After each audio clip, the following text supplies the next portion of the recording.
आज हम आपके लिए एक स्टोरी लेकर आए हैं जो है माता पिता की सेवा। स्टोरी अच्छी लगेगी तो लाइक जरूर करना, वरना मत करना, क्योंकि दुनिया में कोई है तो माता पिता ही है, इसके सेवा और कोई भी नहीं है। चलो चलते हैं स्टोरी की ओर। स्टोरी नहीं है, एक अच्छी बात है, कुछ सीखने को भी आपको मिलेगा और हमको भी आप सब हमेशा स्टोरी देख के, स्टोरी को देख लेने से आपका कुछ निकलेगा। तो हर चीज के पीछे जाते हो, गंदी गंदी नजर वाली वीडियो भी देख लेते हो, आपकी सबकॉन्शियस माइंड को भी खराब कर। अगर इसे भी सुनोगे तो आपका सबकॉन्शियस माइंड जो है कई गुना अच्छा रहेगा। सुनिए और चलिए। बहुत सालों पहले गांव में चेतन नाम का एक युवक रहता था। वह तीर्थ यात्रा जाकर बहुत सारे पुण्य कमाने की आशा रखता था, पर चेतन को बहुत ही बुद्धिमता पिता थे। पर चेतन के बहुत ही वृद्ध माता पिता थे, जिसकी वजह से उन्हें छोड़कर वह कहीं नहीं जाता। चेतना का हर दिन सेवा करने में ही पूरा समय चला जाता। उनके माता पिता कुछ भी नहीं कर पाते थे। इस वजह से चेतन एक क्षण भी उन्हें छोड़कर कहीं बाहर ही नहीं जा पाता। इसी वजह से चेतन थोड़ा नाराज रहने लगा। हर रोज उसे तीर्थ यात्रा में जाने की आशा ज्यादा होने लगी, लेकिन अपने बूढ़े माँ बाप को छोड़कर वह नहीं जाना चाहता था। लेकिन चेतन उन्हें बड़ा अड़चन मानने लगा। थोड़ा समय में इस वजह से वह हर रोज छोटी छोटी बातों के लिए झगड़ा करने लगा। ऐसे में उसे एक दिन एक अच्छा मौका मिला। उसका एक रिश्तेदार, जिसे उसकी इस आशा के बारे में पता थी, वह वहां पर आया। चेतन, तुम्हारी जो तीर्थ यात्रा जाने की आशा है उसके बारे में मुझे पता है, लेकिन तुम्हारे बूढ़े माँ बाप को कौन देखेगा? यह सोचकर तुम नहीं जा रहे हो। यह भी मुझे पता है, तुम्हारे बुजुर्ग माँ बाप की देखभाल मैं करूंगा। तुम उनकी चिंता बिल्कुल मत करो, उनकी देखभाल मैं करूंगा। तुम चलो अपने तीर्थ यात्रा की तरफ। ऐसे उन्होंने कहा। इसे सुनने पर वह फौरन सामान बांधकर तीर्थ यात्रा की तरफ चल पड़ा। चलते चलते वह एक दिन बहुत ही घने जंगल की ओर चल गया। वहां पहुंचने पर वहां पर चित्तरंजन नाम के ज्ञानी वहां पर थे। उसकी जानकारी हुई, जैसे भी उन्हें मिलना ही है।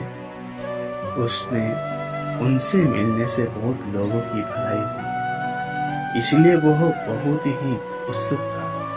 ढूंढते ढूंढते चेतन जैसे तैसे चित्तरंजन के घर जाकर पहुंचे। अंदर जाने पर चेतन ने एक साधारण से आदमी को ही देखा। चेतन ने जैसे सोचा वैसे वह ऋषि जैसे नहीं दिख रहे। चित्तरंजन एक साधारण पारिवारिक जीवन बिता रहे थे। वह वहीं पर बैठकर चित्तरंजन के बाहर आने का इंतजार करने लगा। चित्तरंजन जो भी करते थे उनके बड़े ध्यान से वह देख रहा था। चित्तरंजन सबसे पहले बहुत ही भक्ति से खाना पकाया। उसके बाद बहुत ही भक्ति से अपना माता पिता को खाना परोसा। उनके सेवा करने के बाद, सारे काम निपटाने के बाद वह बाहर आ गए। वहां पर अपने लिए प्रतीक्षा करते हुए चेतन के पास आकर बोले, आप यहाँ पर क्यों आए हो? आपकी मैं क्या सेवा करूं? ऐसे उन्होंने बहुत नम्रता से पूछा। इस पर चेतन ने, महाजन, मैं यात्रा जाने के लिए निकला हूँ। रास्ते में आपके बारे में बहुत कुछ सुना, इसीलिए मैं आपके दर्शन करने के लिए यहाँ पर आया हूँ। और मैं भी आप ही की तरह हूँ। रास्ते में मैंने आपके बारे में बहुत कुछ सुना, इसीलिए मैं आपके दर्शन करने लिए यहाँ आया हूँ। और मैं भी आपकी तरह हूँ, लेकिन आप बड़े आस्था से मुझे देखने आए हो, इसमें मुझे खुशी है। महाजनी पास में त्रिवेणी संगम है, ऐसे मुझे पता चला है कि आप मुझे वहां का रास्ता बताएंगे। भाई, मैं तो आज तक कहीं भी तीर्थ यात्रा पर नहीं गया हूँ। मेरा तो घर ही मेरा मंदिर है, मेरे माँ बाप ही मेरा देवता है। उनकी सेवा करने के अलावा मुझे और कई काम नहीं मालूम। हर दिन मैं अपने बुद्ध माता पिता का ही सेवा करता हूँ, इसका मुझे एक क्षण भी चिंता नहीं। आपके कहे हुए त्रिवेणी संगम कहाँ है मुझे नहीं पता। ऐसे बोलकर वह फिर घर के अंदर चले गए। चित्तरंजन के ऐसे बातों को सुनकर चेतन को उनके ऊपर का जो अभिप्राय था वह चला गया। उसके बारे में लोग इतना बड़ा कर कह रहे थे, उसे समझ में नहीं आ रहा था। एक बार भी त्रिवेणी संगम में जाकर स्नान नहीं किया। ऐसे जन तो कैसे बड़े आदमी हो गए। ऐसे सोचकर बहुत थोड़े दूर जाकर वहां पर जाकर ठहरा गया। उस वक्त वहां पर 3 स्त्रियां आकर खड़ी हो गई। तीनों देखने में बहुत ही बदसूरत लग रही थी। तीनों चित्तरंजन के घर के अंदर जाने पर चेतन बहुत ही खुश हुआ। वह सब देखते हुए वहीं पर खड़ा रह गया। कुछ देर बाद घर के अंदर से 3 अप्सराएं बाहर आई। चेतन तो बहुत आश्चर्यचकित हो रहा था। वह बहुत ही उत्सुकता से उन तीनों अप्सराओं से जाकर, माता आप कौन हो? आप यहाँ पर क्या कर रहे हो?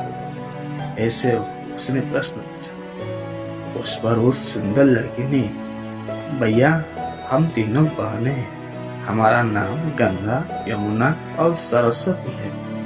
हम तीनों पास में ही हैं। नदी के रूप में नगर से होकर बहते हैं।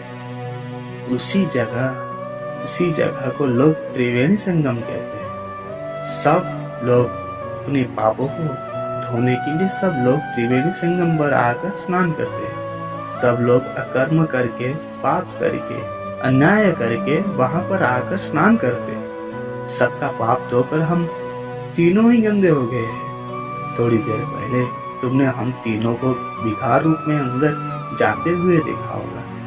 जैसे ही हमने चित्तरंजन जी का दर्शन किया, हमारा दूषित रूप धुलकर एकदम साफ हो और हम फिर से सौंदर्य हो गए और अब हम बाहर आ गए हैं। यह कहकर वह तीनों अप्सरा आए। उनकी बातें सुनकर चेतन को चित्तरंजन के बारे में अच्छी तरह से पता चल गया। जो अपने माँ बाप की सेवा करता है वही सच में मान परमात्मा होता है। इससे तुरंत ही उसके दिमाग में एक ज्ञान उदित हुआ। ऐसे में उसे तीर्थ यात्रा जाने का जो चाहत थी वह बिल्कुल ही खत्म हो गया। उसके बाद अपने बुद्ध माता पिता का सेवा करने का उसने निर्णय लिया। न केवल इतना, अपने पापों को धोने के लिए त्रिवेणी संगम जाने का उसने सोचा, लेकिन खुद गंगा, सरस्वती, यमुना ने उसके सामने प्रकट हो गए, आकर उसे ज्ञान दिया। इसीलिए मन ही मन तीनों अप्सराओं को आभार रूप से प्रणाम कर किया। स्टोरी तो मुझे बहुत सुंदर लगा। आपको कैसा लगा?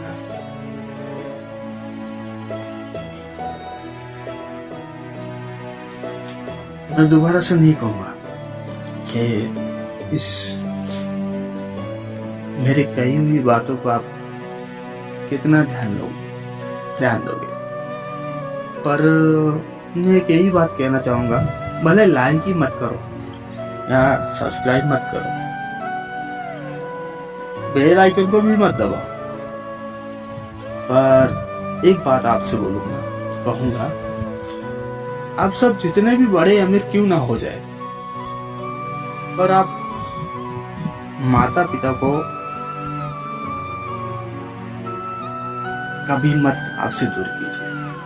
चाहे आप शादीशुदा हो, जितना भी राशन आप कमा लो दिन भर में, जितना भी आप पैसा कमा लो दिन भर में, चाहे कम हो थोड़ा हो बहुत हो, माता पिता की सेवा करो। क्योंकि आजकल तो अब हमने जैसे देखे हैं कि दुनिया में बहुत सारे भी लड़का है जो माता कुछ ना कुछ पाकर माता पिता को खो देते हैं। ऐसा नहीं करना चाहिए, पर बात कुछ और है। क्योंकि माता पिता के चरणों में स्वर्ग द्वार भी निवास करता है। वहीं से स्वर्ग द्वार यही है, वहीं से नरक द्वार भी यही है। देख लो एक बार, माता पिता को मार के एक बार देख लो, उनकी जो आंसू निकलेगी, हाँ, और जो तुम्हें जो कहेंगे, फिर बाद में वो तुमको भुगतना ही भुगतना है। और आप जितने भी श्राद्ध करवा लो, भी पंडित को बुला के मंत्र झाड़ा लगवा लो, आपका वो क्रियाकर्म कहीं नहीं जाने वाला है। मेरी आपसे इतनी निवेदन है, छोटा सा हूं मैं, बड़ा नहीं हूं, क्यों थोड़ा सा निवेदन है। पर आप सबको भी पता होगा माता पिता क्या है, माता पिता भगवान है, पता होगा, लेकिन फिर भी आप गलत कर रहे हो। खैर छोड़ो, संसार तो बदल ही गया है। आप साइंस का जमाना भी चल रहा है और सनातन धर्मी भी चल रहा है। मैं तो भाई यही कहूंगा, सनातन धर्मी हूं। मुझे इतना श्लोक पता नहीं है, लेकिन मेरा माता पिता ही सनातन धर्म है, यही मान लूंगा। क्योंकि माता पिता का सेवा जो है वही सनातन धर्मी है। इससे आगे और कुछ नहीं कहूंगा। क्योंकि देवी देवताओं और भगवान माता पिता को ही सर्वश्रेष्ठ कहते हैं। तो मेरा सनातन धर्म मेरा माँ बाप है। क्योंकि माता पिता का आशीर्वाद रहेगा तभी तो सभी भगवानों का आशीर्वाद रहेगा ना सर के ऊपर। यही कहता हूं। अब एक बार और बात कर लेता हूं। अब मैं सनातन के धर्म के ऊपर कुछ नहीं कहूंगा, विरोध नहीं जाना चाहता हूँ, क्योंकि मम्मी माता पिता है ना, बोल दिया हूं, ठीक है। बाकी जो है, जैसे दिन खुशी से गुजारो या दुखी से गुजारो, लेकिन अच्छे से गुजारो, माता पिता का सेवा करके गुजारो दिन, बहुत सुखी रहेगा। क्योंकि खुशी रहेगा। मानो हर लोग तो कहेंगे हम उनकी चले उनकी चले, चलो ठीक है, सब कहेंगे हम, चलो महाकाल की भक्त है, सब कहेंगे राम जी के भक्त। हाँ जी, राम जी के भक्त हो, पर माता पिता का कुछ सेवा करके भक्त बन जाओ। सभी का भक्त, सभी का सबके लिए आप भक्त बन जाओगे। माता पिता ही सर्वश्रेष्ठ। मेरी बातों को बुरा मत मानो। अगर मुझसे कोई गलती हो तो माफ कर लेना। मैं तो माफी किसी को नहीं मांगता, पर माता पिता को जरूर मांगता। मैं किसी को सजेशन भी नहीं देता, मैं किसी को आदेश भी नहीं देता। क्योंकि मैंने जो फीलिंग की है माता पिता के और से, क्योंकि मैंने माता पिता को जो भगवान माना है, उनकी सेवा की है। आज जो मुझे फल मिला है, मैं उस फल के बारे में क्यों किसी को कहूं। मैं दिन भर खुश रहता हूं, नहीं कहना चाहता हूं। आप सब कीजिए, माता पिता की सेवा कीजिए, और हाँ, माता पिता की सेवा कीजिए, उसकी फल आपको जरूर मिलेगा। मंदिर भी जाने की जरूरत नहीं पड़ेगी। सच कहूं, मंदिर भी जाने की जरूरत नहीं पड़ेगी। माता पिता की सेवा करके देख लो, 33 कोटि देवताओं की आशीर्वाद भी प्राप्त हो जाएगा।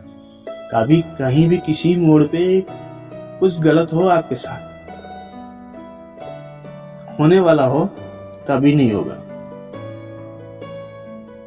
चलो वीडियो लंबा हो जाएगा, क्योंकि ऐसे भी मुझे एडिटिंग भी नहीं आता है। कभी कभार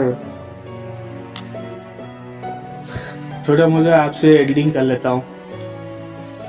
8 घंटे की नौकरी करता हूँ, बाकी टाइम पे यूट्यूब के लिए वीडियो बनाता हूँ। इसलिए जीने के लिए पैसा ही चाहिए और उसके सेवा भी चाहिए, लेकिन माता पिता की सेवा बहुत जरूरी है, पैसा से ऊपर है। पैसा कम भला ही कमाओ, लेकिन माता पिता की सेवा करो। इसके साथ साथ आप सबको धन्यवाद। और